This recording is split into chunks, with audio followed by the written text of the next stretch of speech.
Genesis 37. And Yaakov dwelt in the land wherein his father was a stranger, in the land of Canaan. These are the generations of Yaakov. Yosef, being 17 years old, was feeding the flock with his brethren, and the lad was with the sons of Bilhah, and with the sons of Zilpah, his father's wives. And Yosef brought unto his father their evil report. Now Yasharel loved Yosef more than all his children, because he was the son of his old age, and he made him a coat of many colors. And when his brethren saw that their father loved him more than all his brethren, they hated him, and could not speak peaceably unto him. And Yosef dreamed a dream, and he told it his brethren, and they hated him yet the more. And he said unto them, Hear, I pray you, this dream which I have dreamed. For, behold, we were binding sheaves in the field, and, lo, my sheaf arose, and also stood upright. And behold, your sheaf stood round about, and made obeisance to my sheaf. And his brethren said to him, Shalt thou indeed reign over us? Or shalt thou indeed have dominion over us?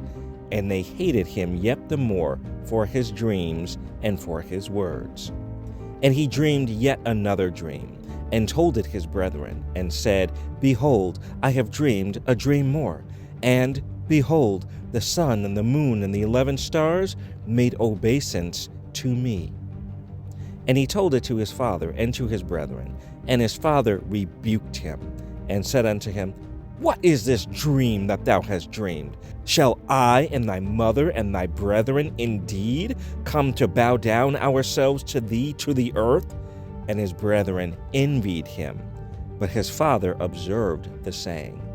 And his brethren went to feed their father's flock in Shechem. And Yasharel said unto Yosef, Do not thy brethren feed the flock in Shechem? Come, and I will send thee unto them. And he said to him, Here am I.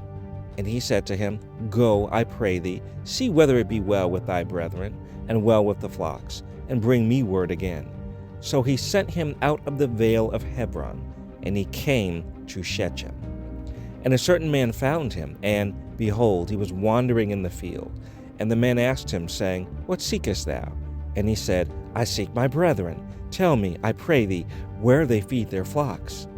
And the man said, They are departed hence, for I heard them say, Let us go to Dothan. And Yosef went after his brethren, and found them in Dothan.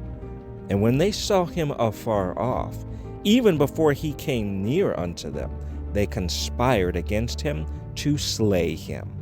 And they said one to another, Behold, this dreamer cometh. Come now, therefore, and let us slay him, and cast him into some pit. And we will say, Some evil beast hath devoured him, and we shall see what will become of his dreams. And Reuben heard it, and he delivered him out of their hands, and said, Let us not kill him.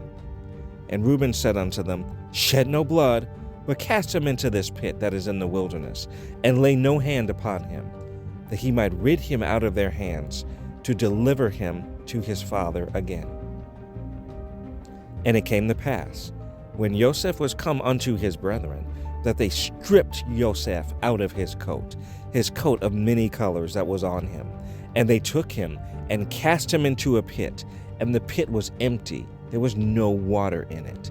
And they sat down to eat bread, and they lifted up their eyes and looked, and behold, a company of Ishmaelites came from Gilead with their camels bearing spicery and balm and myrrh, going to carry it down to Egypt. And Yehuda said unto his brethren, What profit is it if we slay our brother and conceal his blood? Come, and let us sell him to the Ishmaelites, and let not our hand be upon him, for he is our brother and our flesh. And his brethren were content. Then there passed by Midianites, merchantmen, and they drew and lifted up Yosef out of the pit, and sold Yosef to the Ishmaelites for 20 pieces of silver. And they brought Yosef into Egypt. And Reuben returned unto the pit, and behold, Yosef was not in the pit, and he rent his clothes. And he returned unto his brethren, and said, The child is not, and I, whither shall I go? And they took Joseph's coat and killed a kid of the goats and dipped the coat in the blood. And they sent the coat of many colors, and they brought it to their father, and said, This have we found. Know now whether it be thy son's coat or no. And he knew it, and said, It is my son's coat. An evil beast hath devoured him. Joseph is without doubt rent in pieces. And Yaakov rent his clothes, and put sackcloth upon his loins, and mourned for his son many days.